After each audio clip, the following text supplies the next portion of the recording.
Oui, il y a parfois des faits divers qui méritent d'être décryptés. Celui-ci, par sa scénographie morbide, relance incontestablement le débat sur les armes aux États-Unis. On va en parler avec nos experts. Olivier Ravanello, bonsoir. Spécialiste des questions internationales sur iTélé. Laurence Haïm, notre correspondante pour iTélé à Washington. Bonsoir Laurence, vous êtes en direct avec nous. Et puis Nicole Bacharan, par téléphone, spécialiste des États-Unis. Son dernier ouvrage, Les secrets de la Maison-Blanche, aux éditions Perrin. Bonsoir Nicole, vous intervenez à distance quand vous le voulez. Bonsoir. Ils avaient donc 24 et 27 ans. Alison Parker et Adam Ward, une journaliste et son caméraman tués en plein direct alors qu'ils effectuaient une interview pour leur chaîne locale aux États-Unis. Ils n'étaient pas en reportage en Syrie ou en Irak, non, ils étaient en Virginie, sur un sujet anodin pour leur chaîne locale. Lorsqu'ils ont été abattus par balle, le tireur a filmé son geste avant de retourner l'arme contre lui. Nous ne vous montrerons évidemment pas les images.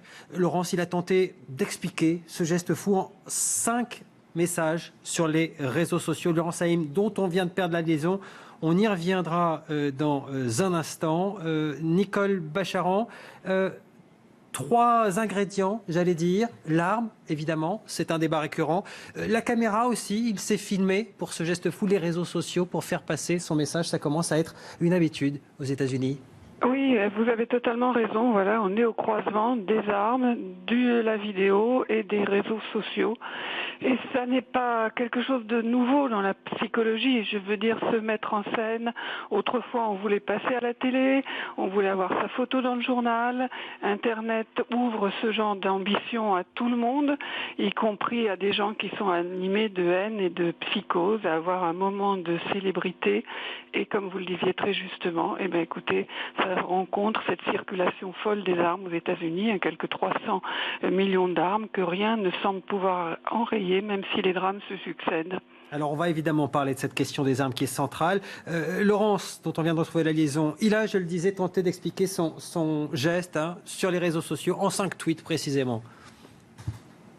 Oui, en 5 tweets, mais ce qui est absolument incroyable, Olivier, c'est de voir justement qu'il a manipulé et qu'il a utilisé toute la technologie de communication qui existe à l'époque actuelle, à savoir les réseaux sociaux, Twitter, Facebook, et puis également les chaînes de télévision. Alors les 5 tweets sont absolument édifiants. Le premier, c'est « J'ai filmé la fusillade, regardez Facebook ». Il fait lui-même sa promotion. Et puis ensuite, il précise qu'il a eu un problème avec Adam, le caméraman qu'il a tué en premier, et qu'il avait travaillé avec lui une fois et que la DRH était au courant de son problème.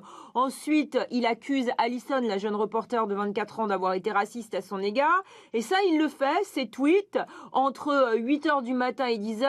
Et en même temps, parce qu'on a de plus en plus de précisions, eh bien, il a le temps d'appeler un grand network américain qui s'appelle ABC News pour dire, voilà, c'est moi qui étais le tueur, j'ai tout filmé, je vous ai faxé un document de 23 pages ce matin, car il leur a faxé un document de 23 pages, où j'explique mon geste. Bref, il a utilisé tous les médias pour, d'une part, se faire sa promotion, et d'autre part, justifier son acte incroyable de violence et de haine. Alors l'émotion évidemment est totale ce soir, et déjà le débat relancé sur la question du port d'armes et de la possibilité d'acheter n'importe où des armes aux États-Unis. C'est même la Maison-Blanche qui est montée au créneau ce soir. Oui, mais en même temps, ça c'est un débat qui a lieu par la Maison-Blanche et d'une certaine manière de façon modérée. Si on écoute Josh Earnest, le porte-parole de Barack Obama, ce qui est très frappant, c'est de voir que nous, Européens, nous, Français, nous avons une véritable interrogation en ce moment sur la législation des armes à feu aux États-Unis. Aux États-Unis, ici, les chaînes d'information continuent, les médias ne sont que sur l'émotion, que sur ce qui se passe, que sur le portrait des journalistes et du meurtrier. Et il n'y a aucune question sur la législation des armes à feu pour le moment. Pourquoi ? Parce que ça n'aboutira pas. Le Congrès est républicain.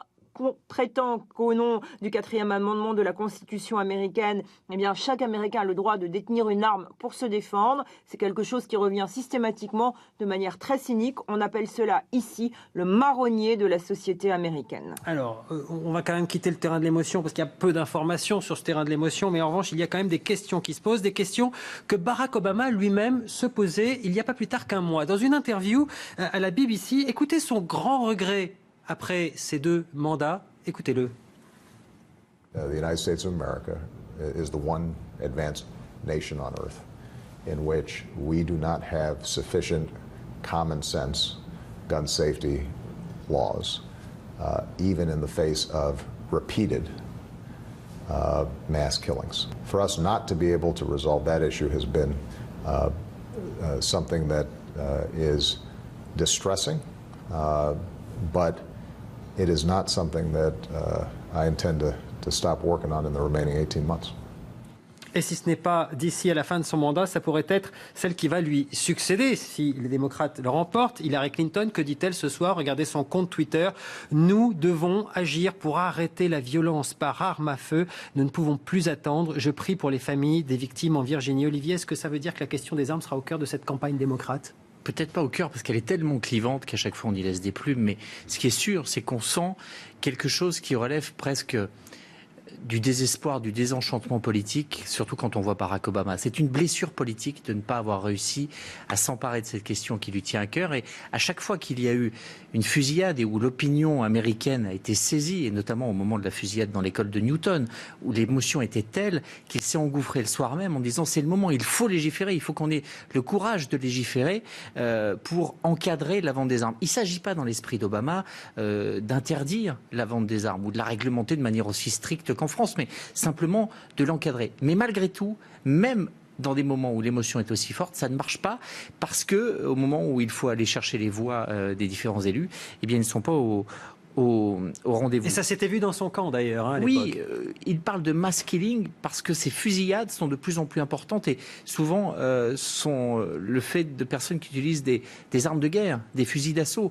Et l'objectif d'Obama, dans un premier temps, c'était simplement de limiter la vente d'armes de guerre, qu'on ne puisse pas acheter d'armes comme on en trouve en Irak. Et ça n'a pas fonctionné.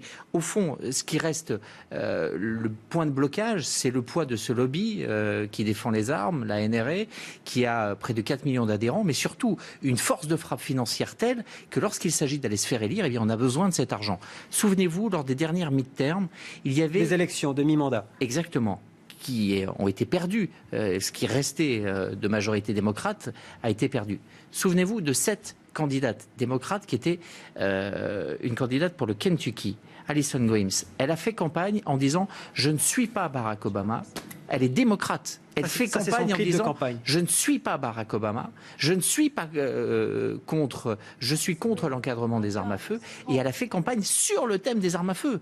Parce qu'elle savait que si elle ne faisait pas ça, de toute façon, elle allait perdre. Le problème, c'est que beaucoup ont suivi ce chemin et que malgré tout, ils ont perdu leur siège. C'est-à-dire que pour un démocrate, toucher ce sujet, c'est d'ores et déjà se mettre dans une situation de perdant. Et au final, rien ne bouge. Aux États-Unis, il y a 300 millions d'armes à feu. Il y a plus d'armes à feu que d'habitants. Et on estime qu'il y a environ 30 000 morts par arme à feu par an. Nicole Bacharan, sur cette difficulté, y compris dans le camp démocrate, à aller contre finalement ce qui est inscrit dans le deuxième amendement, c'est-à-dire le droit de porter une arme, le droit de se défendre. Vous vous dites quoi? Vous vous dites ce soir, peut-être qu'avec cette scénographie si particulièrement morbide, ça peut faire bouger les lignes? Ou alors si ça n'a pas bougé sur Newton et l'école, 20 morts, on s'en souvient à l'époque, ça ne bougera jamais? Jamais, je ne sais pas, mais en tout cas ce soir je rejoins tout à fait le pessimisme de Laurence et d'Olivier, ça ne va pas bouger maintenant. C'est vrai que la tuerie de Newton en 2012 où 20 enfants avaient été tués et 6 adultes, c'est certainement l'émotion maximale que l'on a connue. Pas plus tard qu'en juin dernier, 9 personnes tuées dans une église noire de Charleston. Et dans ces dernières années, Barack Obama a réellement investi beaucoup de capital politique, comme on dit, pour essayer d'encadrer, et Olivier l'avait rappelé, d'encadrer de manière extrêmement prudente et sans effet, puisque ce qu'il demandait, c'était que l'on interdise l'achat courant d'armes de guerre, les chargeurs qui ont une très grande capacité et qui permettent donc de faire un massacre en moins d'une minute, et que les fichiers concernant le background, le passé éventuellement de malades mentaux ou le passé judiciaire des gens qui achètent des armes, que ces fichiers soient croisés. Et tout cela a été refusé. Ça ne veut pas dire que ça corresponde à la majorité, à l'opinion majoritaire aux États-Unis, mais le Congrès est effectivement paralysé. Justement, Nicole, l'opinion... Au lendemain de la tuerie de Newton, 58% des Américains étaient pour une évolution d'un contrôle plus strict sur les armes. C'était la première fois que ça devenait majoritaire, cette opinion-là, dans ce pays. Et pourtant, rien ne s'est fait. Même une opinion majoritaire ne peut pas faire basculer ce puissant lobby de la NRA, la National Rifle Association, le lobby des armes aux États-Unis. Il faudrait que l'opinion soit très présente pendant très longtemps pour que ça bascule, parce que comme vous le savez, les élus et les candidats veulent être élus ou réélus. Mais Laurence parlait de la majorité républicaine au Congrès, dans les deux chambres, et c'est une majorité extrêmement dure. Au Sénat, vous avez encore quelques politiciens à l'ancienne capables de faire des deals bipartisans. Actuellement, à la Chambre des représentants, côté républicain, il n'y a pratiquement plus de conservateurs à l'ancienne. Il n'y a quasiment que des extrémistes. Et la campagne électorale présidentielle qui vient de démarrer voit les candidats, disons, qui vont de la droite tranquille à la droite extrême, tous courir derrière le cirque mené par Donald Trump. On a l'impression que le Parti républicain est en train de se suicider. Donc ça rend les positions d'autant plus dures. Et effectivement, pour les démocrates qui sont dans des États, dans des circonscriptions où les positions peuvent être quand même assez conservatrices, eh bien, ils ont peur d'affronter ce lobby des armes qui vise un candidat après l'autre d'une manière très personnelle, qui dépense des fortunes au cours des campagnes pour vraiment miner la position de tel ou tel candidat. Laurence Haïm, vous êtes notre correspondante à Washington, vous suivez la vie de la Maison-Blanche, vous suivez la relation avec le Congrès, ce qu'on appelle les lobbies aussi, ces financements de campagne. Vous êtes d'accord avec ça? Trop puissante, la NRA?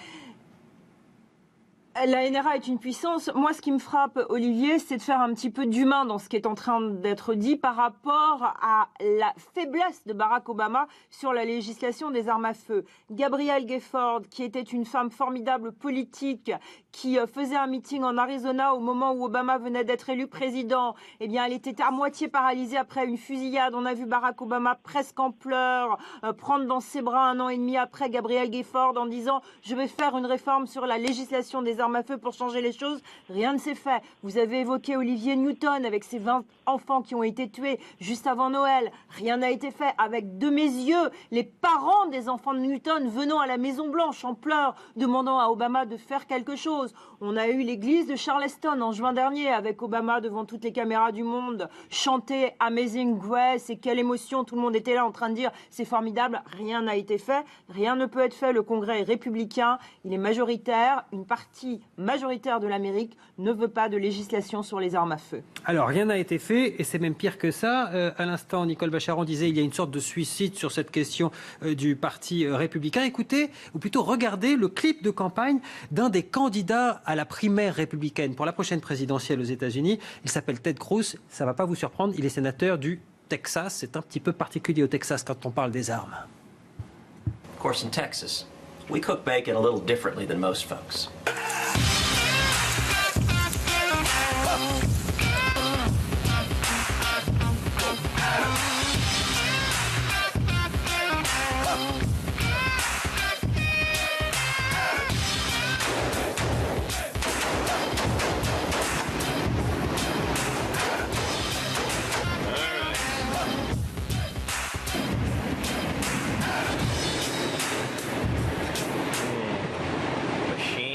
Bacon. Voilà, chacun ses goûts. Ça en dit quand même long sur là où on en est arrivé aux États-Unis sur cette question. Ça a toujours été comme ça, Olivier. On parle du second amendement. On sait que c'est culturel. On sait que c'est dans la Constitution. Est-ce que ça a toujours été, j'allais dire, à ce niveau-là? Non, pas à ce niveau-là. Il y a le deuxième amendement dont on parle tout le temps, qui garantit aux Américains le droit de se protéger. Mais regardez, je me suis repenché dessus pour voir exactement ce que dit cet amendement. Une milice bien organisée étant nécessaire à la sécurité d'un État libre, le droit qu'a le peuple de détenir et de porter des armes ne sera pas transgressé. Il faut se remettre dans un contexte historique. On est au tout début de la création des États-Unis. Il n'y a pas d'armée. L'État est encore évanescent. Et il y a face à ce tout jeune État, le Royaume d'Angleterre, l'Espagne, qui sont des puissances et qui ne veulent pas le laisser s'installer sur des anciennes comtés. Donc il faut bien faire appel aux citoyens et permettre aux citoyens d'avoir des armes pour monter des milices et défendre leur État qui sont en train de se constituer. On n'est plus du tout là-dedans. Donc il y a à certains moments des débats qui ont lieu pour dire mais l'esprit de la loi, ça n'est pas celui-là. Alors c'est vrai qu'il y a le principe de l'autodéfense. Mais il y a eu un moment de bascule qui a été au début des années 80. Il y a d'ailleurs un film qui est sorti récemment, A Most Violent Year, qui se passe à New York et où toute la problématique d'un chef d'entreprise qui, en plein New York, en plein Bronx, fait du transport d'essence, ses convois se font attaquer, ses camions se font attaquer. Sa problématique, c'est de savoir s'il autorise ses chauffeurs à porter une arme, juste un pistolet. Je dis juste parce qu'aujourd'hui, ça paraîtrait ridicule. Et on est à un moment donné dans ces années 80 où ça n'est pas anodin d'avoir une arme à sa ceinture. Aujourd'hui, on n'est plus du tout dans cette logique. Mais il ne faut pas oublier qu'il y a quand même eu aussi cette période-là aux États-Unis.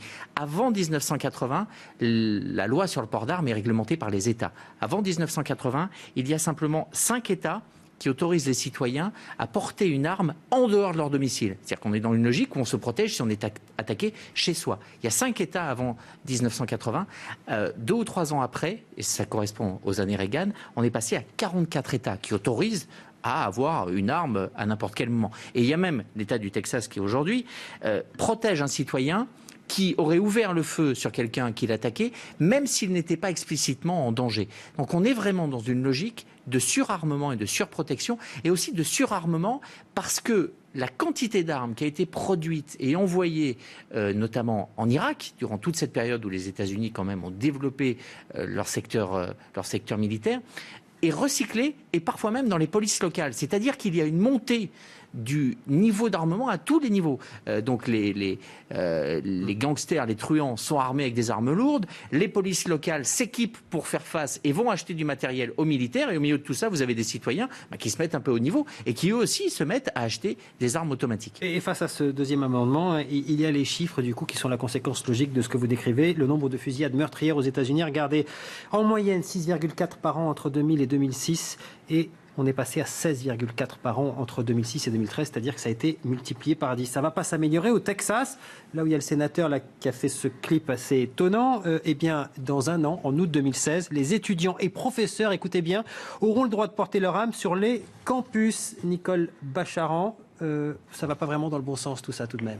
Non, je pense que ça ne va pas vraiment dans le bon sens, mais c'est l'argument de base de tous ceux qui défendent le port d'armes tel qu'il est aujourd'hui, c'est que ce ne sont pas les armes qui tuent, en dépit de toute logique, ce sont les gens.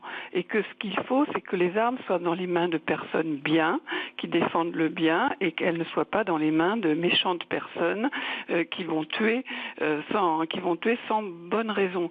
On est dans quelque chose de totalement absurde, mais ce raisonnement, on l'a commencé à l'entendre de plus en plus fréquemment après la tuerie qui avait eu lieu dans le Colorado. Vous savez, ces 2 jeunes gens qui avaient fait un massacre dans leur lycée dans les années 90. Ah, si les professeurs avaient été armés. On l'a entendu également au moment du massacre dans l'école de Newtown en 2012.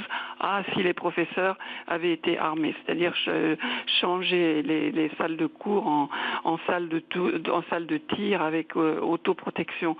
On est dans une surenchère politique absolument absurde et qui explique aussi en partie, c'est une des raisons pour lesquelles l'opinion américaine se désintéresse de plus en plus de ce qui se passe sur le plan électoral, tellement cela semble absurde à pas mal de citoyens raisonnables.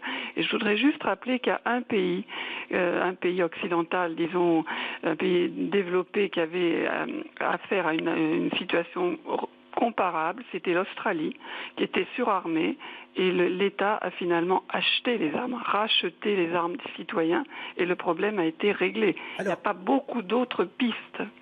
Nicole Bacharan, pour être peut-être, me faire, j'allais dire, l'avocat du lobby des armes, qui n'est pas représenté ici autour de ce plateau, ni par téléphone.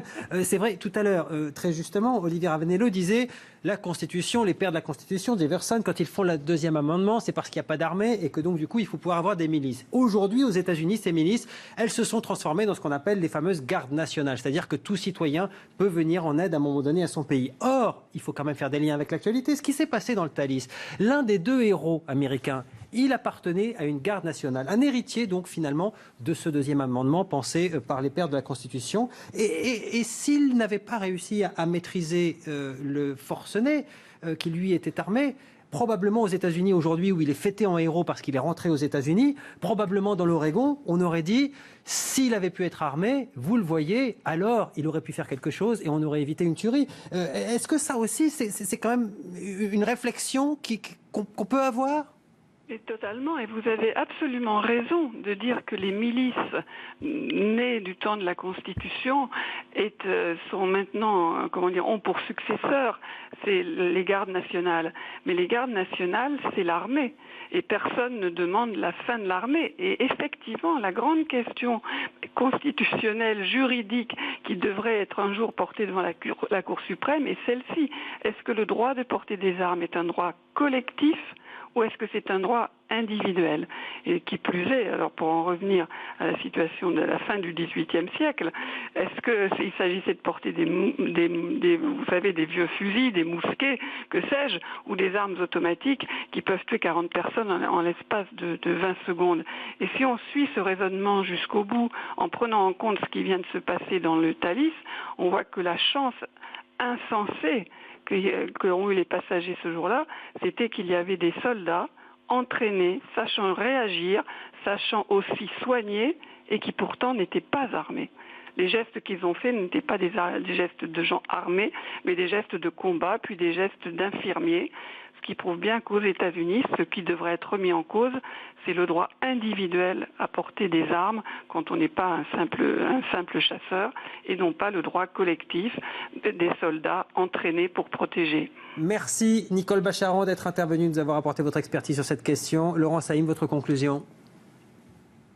Ma conclusion, Olivier, avec tout le respect que je vous dois, c'est qu'on est en train là de faire un débat sur la législation des armes à feu par rapport à un fait tragique qui s'est passé, qui est un fait historique avec le meurtre de 2 journalistes en direct. Oui, il y a un problème sur la législation des armes à feu, on l'a vu avec vos invités, avec Olivier, ce n'est pas nouveau, mais il n'y a pas que ça, il y a aussi l'isolement du citoyen américain par rapport aux réseaux sociaux, l'utilisation des réseaux sociaux sur des cerveaux qui se sentent complètement exclus de la société, le problème du racisme. Et ce soir, ce qui s'est passé en Virginie, ce n'est pas simplement sur le problème de la législation des armes à feu, c'est très complexe et ça montre ce qu'est l'Amérique en ce moment par rapport à l'isolement du citoyen et au développement de la technologie. Merci Laurence. Et on l'avait d'ailleurs abordé dès le début de ce décryptage, ce qui veut bien dire qu'on en avait conscience, mais l'enquête est tout de même en cours et il est difficile pour l'heure de conclure à un acte qui a été causé pour des raisons d'ostracisme ou de racisme, puisque rien n'est encore avéré. Nous restons prudents, avec tout le respect que je vous dois aussi, Laurence. Merci à vous d'avoir participé à ce décryptage. Tout de suite, le journal avec Sozik Bozard. Et vous venez d'en parler, la mort en direct de ces 2 journalistes en Virginie. Vous découvrez leur visage à l'image. Alison Parker, une jeune journaliste de 24 ans, et son caméraman Adam Ward, 27 ans. Tous les 2 tournaient un reportage dans un centre commercial pour une chaîne locale lorsqu'ils ont été froidement abattus. Leur bourreau, un ancien collègue, Westerly Flanagan. Il a tenté de se suicider avant de succomber à ses blessures. Alors que s'est-il passé? Pourquoi cette tuerie?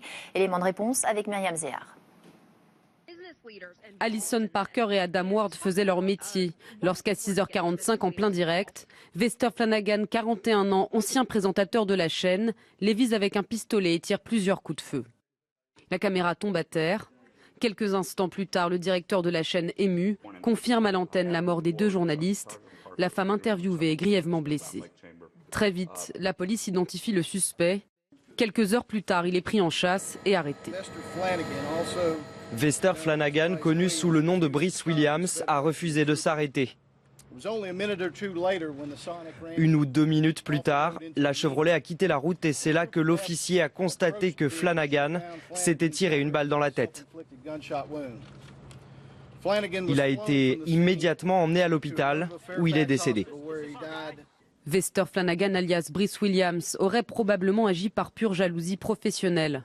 Peu après le drame, il poste d'ailleurs sur son compte la scène macabre filmée par ses soins, ainsi que des tweets accusateurs visant directement Alison Parker et Adam Ward. À la rédaction de la chaîne locale, leurs collègues sont sous le choc.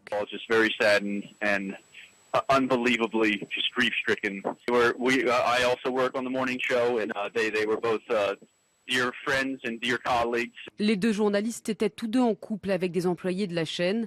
Alison Parker fêtait son dernier jour au sein de cette émission. Le meurtrier avait tout préparé. Non seulement il a commis son meurtre en direct, mais il a aussi filmé lui-même la scène dont il a diffusé des vidéos sur Internet. Il a d'ailleurs tenté d'expliquer son geste en 5 tweets, vous les voyez, mais aussi en alertant certains médias. Les précisions de notre correspondante aux États-Unis, Laurent Saïm. Ça qui est terrifiant, si on analyse un petit peu ce qui s'est passé tout au long de la journée, c'est de voir à quel point Flanagan a utilisé non seulement les réseaux sociaux, mais a prémédité son acte en utilisant aussi la plus grande chaîne de télévision, l'une des plus grandes chaînes de télévision américaines, le network ABC News. Alors de quelle manière ? On vient de l'apprendre. Flanagan, il y a un mois, a téléphoné à ABC News pour, comme on le dit dans notre jargon, pitcher, c'est-à-dire proposer un sujet. Il a demandé au rédacteur en chef d'ABC News, qui lui a répondu au téléphone, quel est votre numéro de fax. Et puis ce matin, toujours selon ce qu'on vient d'apprendre il y a quelques instants, 2 heures après la fusillade, Flanagan a appelé à nouveau ABC News en redemandant le numéro de fax. Il a fait partir à 8h26 du matin son fax et à 10h du matin, c'est-à-dire pratiquement 3h30 ou 4h après la fusillade, Flanagan a rappelé la rédaction de ABC News en disant « c'est moi qui les ai tués, la police est derrière moi et j'espère que vous avez eu mon fax ». Alors dans ce fax de 23 pages, Flanagan explique très précisément son geste.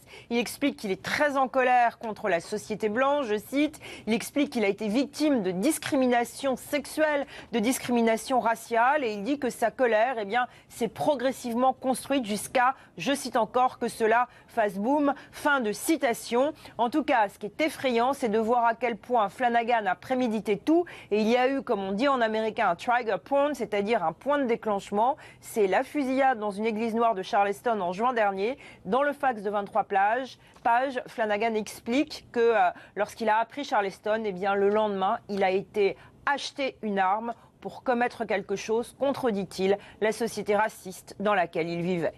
Voilà, un nouveau fait divers tragique qui relance, en tout cas au sein de l'administration Obama, le débat sur le port d'armes aux États-Unis. Ce soir, le porte-parole de la Maison-Blanche a appelé le Congrès à légiférer sur cette question des armes. Écoutez.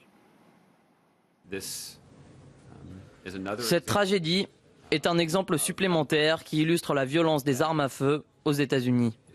Ces événements, à travers le pays, sont de plus en plus fréquents.